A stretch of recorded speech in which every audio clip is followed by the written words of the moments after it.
तर निवडणुका लढव मैदानात येऊन 288 पैकी 8 तरी उमेदवार निवडून आण. भुजबळांचं जरांगेंना थेट आव्हान. नितेश राणे फडणवीसांची चप्पल बनून काम करत आहेत. आरक्षण दिलं नाही तर सरकारचे 288 उमेदवार पाडणार. जरांगेंचा इशारा. ओबीसीतून मराठा समाजाला आरक्षण देणार नाही. सगळेसोऱ्यांना आरक्षण मिळणं शक्य नाही. 4 आयोगांनीही तसं सांगितलंय. भुजबळांचं सांगलीतल्या या मेळाव्यात वक्तव्य. मराठवाडा दौऱ्यानंतर राज ठाकरे मुंबईत परतले. शिवतीर्थ निवासस्थानाबाहेर राज ठाकरेंचं जंगी स्वागत. राज ठाकरेंना गरीब मराठ्यांच्या जीवावर वैभव मिळालंय. त्यांना आरक्षणाची गरज नाही, पण इतरांना आहे. एसीत बसणाऱ्याला आरक्षणाची किंमत कळणार नाही. जरांगेंचा राज ठाकरेंवर निशाणा. महाराष्ट्र सैनिकांच्या नादी लागू नका, तुमच्या काळजीपोटी सांगतोय. मनसे अध्यक्ष राज ठाकरेंचा उद्धव ठाकरेंना इशारा. तर दाखवली ती चुणूक पुरेशी, आता सगळं थांबवा. मनसैनिकांना देखील आवाहन. काळोखाचा फायदा घेऊन हल्ला मर्द असतात तर समोर आला असतात. दिल्लीच्या अब्दालीकडून काल नारळ फेकण्यासाठी सुपारी. संजय राऊतांचा हल्लाबोल. मी बाळासाहेबांचा निष्ठावंत कार्यकर्ता, मी सुपाऱ्या घेत नाही. कधी काळी राज ठाकरे पवारांच्या घराचे उंबरठे झिजवायचे. राज ठाकरेंच्या करवली टीकेवर संजय राऊतांचं उत्तर. राज ठाकरेंच्या गाडीवर हल्ला करण्यासाठी दिल्लीतून सोनिया आणि राहुल गांधींनी सुपारी दिली होती का? मनसे नेते अविनाश जाधवांचा ठाकरे गटावर पलटवार. ठाण्यात ठाकरेंच्या ताफ्यावरील हल्ल्याप्रकरणी मनसे ठाणे जिल्हाध्यक्ष अविनाश जाधव मुख्य आरोपी. तर 2 वेगवेगळ्या एफआयआरमध्ये 44 जणांवर गुन्हा दाखल.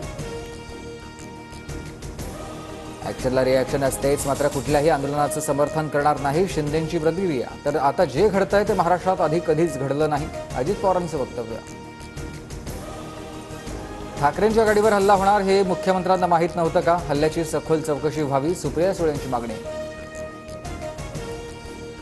उद्धव ठाकरेंच्या गाडीवरील हल्ल्यानंतर कोल्हापुरात ठाकरे गटाकडून मनसेच्या शाखा फलकांची तोडफोड. तर जशास तसं उत्तर मनसेनेही दिलंय. ठाकरे गटाचा फलक फाडला.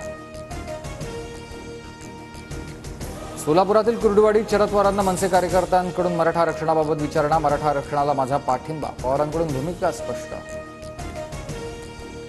कागलमधील मेळाव्यात अजित पवारांकडून हसन मुश्रीफांच्या उमेदवारीची घोषणा. निवडणुकीत मुश्रीफांना इतक्या उच्चांकी मतांनी विजयी करा की विरोधकांनाही धडकी भरेल. दादांचं आवाहन.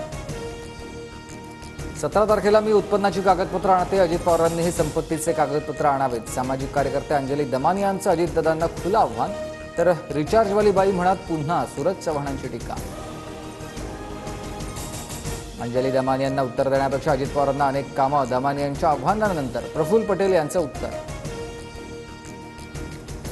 सुशीलकुमार शिंदेंनी वीज बिल माफी दिली, मात्र विलासरावांनी शेतकऱ्यांना दुप्पट बिल दिलं. उद्धव ठाकरेंकडून सरकारी योजनेचा दाखला. तर काँग्रेस पक्ष कसा आहे ठाकरेंनीच सांगितलं. फडणवीसांचा टोला. नव्या पेन्शनचा मुद्दा. आता सरकारी कर्मचारी 29 ऑगस्टपासून बेमुदत संपावर. सरकारनं तात्काळ नोटिफिकेशन काढण्याची मागणी. 400 बार घोषणा करणाऱ्या सरकारला 300चा आकडाही गाठता आला नाही. शेतकऱ्यांचं उत्पन्न दुप्पट करतो म्हणाले, पण त्यांच्या आत्महत्या दुप्पट झाल्या.